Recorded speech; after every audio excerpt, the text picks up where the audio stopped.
अब देखिए, यहां देखिए, हमने लोक शब्द समझा कि लोक का क्या अर्थ है, उसकी परंपरा क्या है।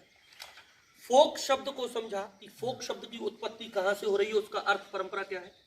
फिर उसके बाद हम परंपरागत या परंपराशील या ट्रेडिशनल शब्द को समझते हैं, उसकी परंपरा क्या है। और फिर हमने नाट्य को भी समझा है कि समस्त जितने भी कार्य, व्यापार और परिकर होते हैं वो सब नाट्य होता है। अब यहां पर लोक नाट्य में, लोक में दो तीन चीजें आई थी, एक तो लोक, एक स्थान, और एक पूरा का समाज, सभ्यता, ये सब लोक है।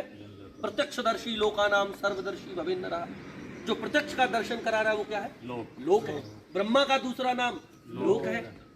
लोक जगह भी है, नागलोक, देवलोक, पाताल लोक, भूलोक, स्थान भी है।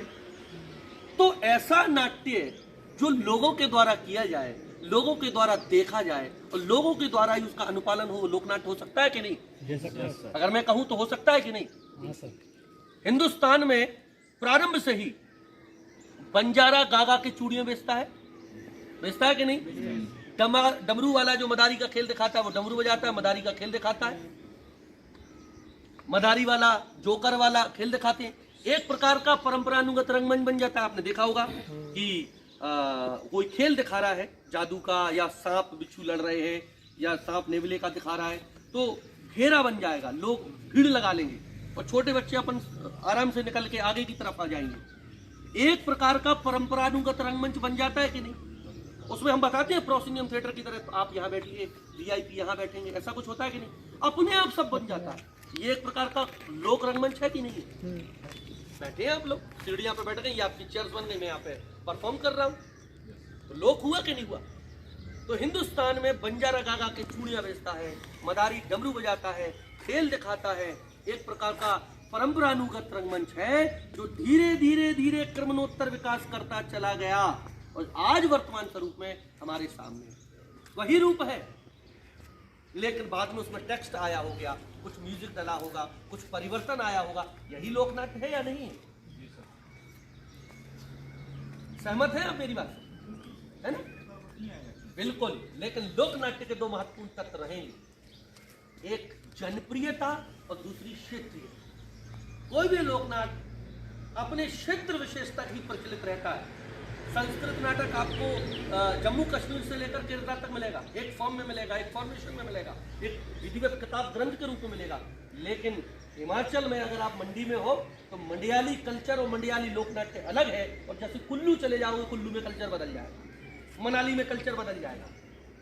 तो लोकनाट्य का जो प्रभाव और स्वरूप और रंजकता, आकर्षणता है, वो सिर्फ एक क्षेत्र विशेष तक है और क्षेत्र विशेष ही उसे पसंद करता है। और अगर वो पसंद नहीं कर रहा है तो धीरे धीरे वो लोकनाट्य विलुप्त हो जाएगा। लोक की सबसे बड़ी शक्ति ये है कि जिस चीज को वो चाहता है उसे वो रखता है, भले चाहे उसका स्वरूप थोड़ा बहुत बदलता चला जाए, लेकिन जिस चीज को पसंद नहीं करता वो विलुप्त हो जाता है।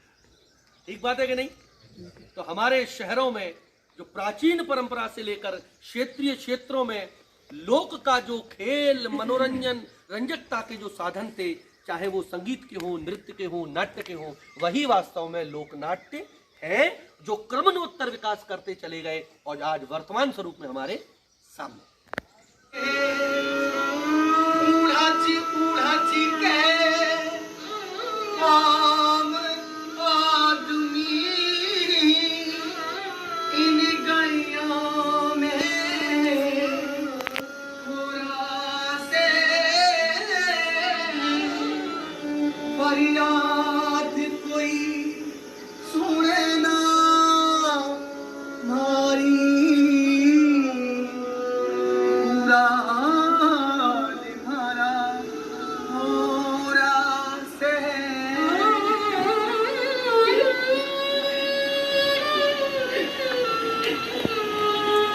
उठो माँ, उठो,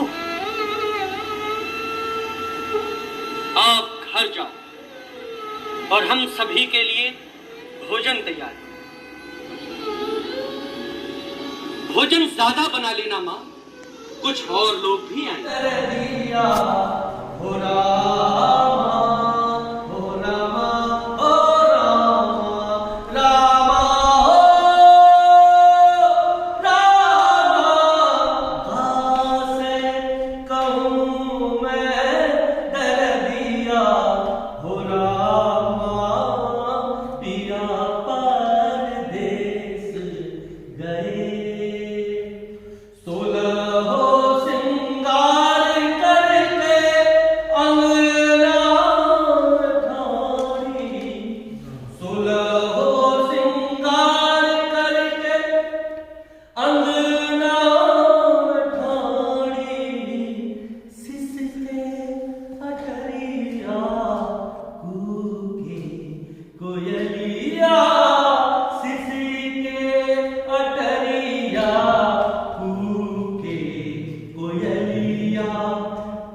पिया परदेस गए।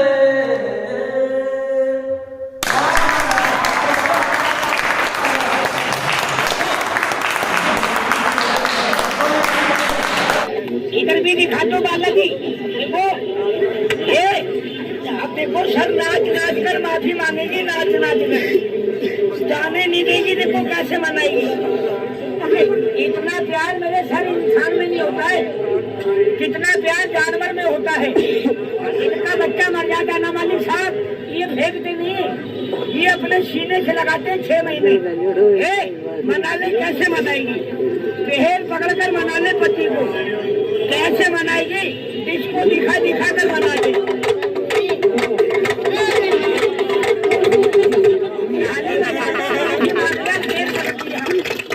अब इसको घर ले जाओ घर, और इनको ये बता दो बीबी घर आ गई, आप इस बीबी को घर ले जाओ विदा करके। देखो अब जा रही है तो ये अब जा रहे हैं बाबा, ये बीबी को अपने घर लेकर, देखो कैसे जा रहे हैं। यहाँ है दश, ये है रूपक, ये है रूपक। भरत मुनि अपने 25 वर्ष तक करते हैं, उसमें मात्र 10 रूपक का वर्णन करते हैं। नाटक के 10 रूप होते हैं और उसको नाम बता देते हैं। नाटकम सप्रकरणम भाणः प्रहसनम भीमा व्यायोग समवतारो वीथ्यंगामृता इति। अर्थात नाटक, प्रकरण, भाण, प्रहसन, दिम, व्यायोग, समवतार, वीथि, अंग और तुला। जैसा कि मैंने आपको समझाया कि जितने भी बाद के टीकाकार हैं, वो टीकाकार, भाष्यकार, इंटरप्रेटर बोलिए, तो मूल रूप से नाट्य शास्त्र की पुनर्व्याख्या है। पुनर्व्याख्या समझ रहे हो? मतलब एक नाट्य शास्त्र हमारे पास ग्रंथ है और उस ग्रंथ के एक-एक चैप्टर को लेकर व्याख्या की, अलग-अलग से उसको विस्तार किया। तो रूपक के ऊपर एक बहुत बड़े विद्वान आए हैं, जिन्होंने काम किया, उनका नाम है धनंजय। नाम सुना है? बताया था धनंजय। तो धनंजय ने कहा रूपक तो ठीक है, लेकिन रूपक को हम रूपक क्यों कहें? रूपक को धनंजय रूपक क्यों कहते हैं? उसके पीछे उन्होंने एक बहुत महत्वपूर्ण परिभाषा बताई। परिभाषा क्या है? अवस्थानुकृतीर्य नाट्य। धनंजय कहते हैं कि हम जो कुछ भी करते हैं वो एक अवस्था है कि नहीं? करिए बताओ, अवस्था है या नहीं? हम इस अवस्था में बैठे खड़े, मैं आपको पढ़ा तो आप लोग पढ़ रहे हैं, या हम मंच पर हैं, तो हम मंच पर किसी ना किसी अवस्था की ही कर रहे हैं। कोई ना कोई सिचुएशन होती है ना हमारे पास, में आप राजा बन गए या आप लोअर बन गए या आप कुछ और बन गए, तो अवस्था हुई कि नहीं? तो धनंजय कहते हैं अवस्था की जो अनुकृति है, अनुकृति मतलब अनुकरण करना, वही नाटक। देखिए नाटक की एक नई डेफिनेशन, हम वहां देखिए ग्रीक में चले जाइए, ग्रीक में क्या कह रहे हैं? सत्य की अनुकृति। अरस्तु भी यही कह रहे हैं, अनुकरण जो नाटक है लेकिन उसमें ट्रेजेडी होनी चाहिए। तो अनुकरण की बात हमारा धनंजय जी करते हैं, और धनंजय क्या कहते हैं कि जो कुछ भी आप कर रहे हो कोई ना कोई अवस्था होगी। भाई यही चीज है ना, चलो आपको नाटक, आपको एक क्लासरूम का वो दिखाना है, तो एक टीचर बन जाएगा, कुछ स्टूडेंट्स बन जाएंगे, उनकी अनुकृति होगी, तो कोई ना कोई अवस्था होगी। अवस्था की जो अनुकृति है वो नाटक है। और एक और महत्वपूर्ण चीज, जो नाटक करता है वो कौन करता है? इसको हटा दो, कौन करता है? नट ही करता है। और नट में रूप का आरोप होता है, मतलब जो नट है वो किसी ना किसी रूप को लेता है कि नहीं लेता है? हमने छाया पढ़ा, छाव का रूप रखना, स्वांग का नकल करना, अनुकरण करना। दोस्तों अगर संस्कृत निष्ठ भाषा में कहूं तो हम क्या करते हैं? किसी का रूप ही तो धारण करते हैं, किसी का रूप ही तो अपने ऊपर आरोपित कर देते हैं।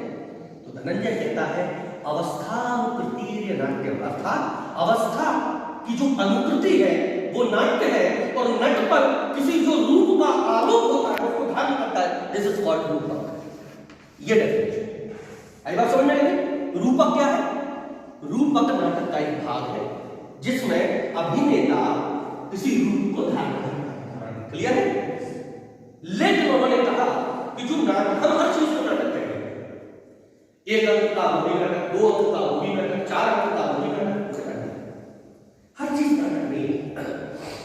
नाटक का क्लासिफिकेशन हम 3 आधार पर कर सकते हैं। कौन सा? पहला वस्तु, दूसरा नेता, नेता अर्थात नायक। अब अभिनेता, पात्र, अलग-अलग प्रकार के चरित्र, उनके गुण और चौथा तीसरा रस। इन आधार पर हम रूपक डिसाइड करेंगे, नाटक नहीं करेंगे। तो फिर उन्होंने 10 प्रकार के रूपक बताए। कौन-कौन से? नाटकम सप्रकरणम भारणम प्रहसनम दिमा व्यायोग समकारो वित्येवा मुलाति। अर्थात नाटक, प्रकरण, भाण, प्रहसन, दिम, व्यायोग, समकार, रीति, अंक और विधान। क्लियर हुई? अब जैसे उदाहरण के समझते हम कहते हर चीज नहीं, धनंजय कहता है कि अगर आपके नाटक की कथा वस्तु में 5 से 10 अंक हैं तो वो नाटक की श्रेणी में आता है। एक दूसरा, उसका जो नायक है, हीरो है, वो कौन से गुण का होना चाहिए? वीरोता। मैंने आप लोगों को समझाया था वीरोता के वीर ललित वीर प्रसाद और वीरोदत्त, तो वीरोदत्त का होना चाहिए। नाटक की जो कथा है वो गाय की पूंछ के समान होना चाहिए। गाय की पूंछ देखिए कैसे होती है, शुरुआत में तलवार बिल्कुल कम, बीच में मुच्छा बन जाता है और लास्ट में खत्म हो जाती है। नाटक कैसा होना चाहिए? बिगिनिंग, मिडिल में बहुत सारा क्लाइमेक्स, ये सब चल रहा है, इसको लास्ट में करेंगे। ये नाटक होना चाहिए। नायिका कैसी होनी चाहिए? स्वर्गीय। तो देखिए नाटक कौन कौन से उदाहरण देखिए। अभिज्ञान शाकुंतलम नाटक है कि नहीं? पूरा गुण देख लीजिए। उत्तर रामचरित, महावीर चरित, सब नाटक है कि नहीं? स्वप्नवासव दत्तम, ये सब नाटक है कि नहीं? इनको सारा एनालाइज कर लीजिए। इनका नायक किस श्रेणी का है? महावीर चरित का नायक कौन है? राम है कि नहीं? गुण क्या है राम का? वीरोदत्त है कि नहीं? सीता का गुण क्या है? स्वकीय नायिका है कि नहीं? नाटक का कथा संयोजन देख लीजिए। आया बाल्यवन षड्यंत्र की शुरुआत हुआ, धीरे फिर एकदम षड्यंत्र से दूर भर गया, युद्ध हो रहा है, लास्ट में राम का युद्ध हुआ, नाटक की समाप्ति। ये नाटक की कथा वस्तु होना चाहिए, इसको वस्तु कहा। अब वो कहता है कि नहीं, अगर ये सारे गुण हैं लेकिन अगर हीरो धीर प्रशांत या धीर ललित श्रेणी का है तो नाटक है। तो क्या होता है? प्रकरण। मृच कटिकम तो पूरा कथन नाटक कैसा 5 से 10 अंक है, लेकिन उसका जो हीरो है वो कैसी श्रेणी का है? धीर प्रशांत, धीर ललित श्रेणी का है। और नायिका कौन है? स्वकीय नायिका नहीं है, परकीय नायिका नहीं है। कौन सी नायिका है? गणिका, तीसरी श्रेणी, सामान्य। तो कंसेप्ट बदल गया। हम कहते हैं कॉमेडी करते हैं, तो कॉमेडी को नाटक थोड़ी ना बोलेंगे, कॉमेडी को दर्शन को कहता है प्रहसन बोलेंगे। नाटक, प्रहसन, प्रकरण। हम कहते हैं भाण, 2 एक्टर है, 2 कैरेक्टर है, छोटा 1 अंक का नाटक है तो भाण। समझ गए ना? ये सारे के सारे जो 10 नाम बताए हैं वो रूपक के अंतर्गत है। पुनः एक बार रिपीट कर रहा हूं, नाटक, प्रकरण, भाण, प्रहसन, दिम, व्यायोग, समकार, रीति, अंक और ईहा। अब इसमें क्या क्या है? अलग-अलग अंक है, अलग-अलग उसके चरित्र है, अलग-अलग गुण है, इसके आधार पर रूपक है। फिर उन्होंने कहा एक चीज और है, इसको कहते हैं उपरूपक। उप का थोड़ा छोटा, रूपक का थोड़ा उपरूप मतलब हल्का। तो वो जब किसी नाटक में हम नाटक के समस्त लक्षण दिखा दें, समस्त लक्षण उसमें सिद्धांत में बताए, वो तो कहेगा रूपक, लेकिन कुछ कमी नहीं दिखा पाए तो क्या होगा? वो रूपक कहलाएगा। आपने सुने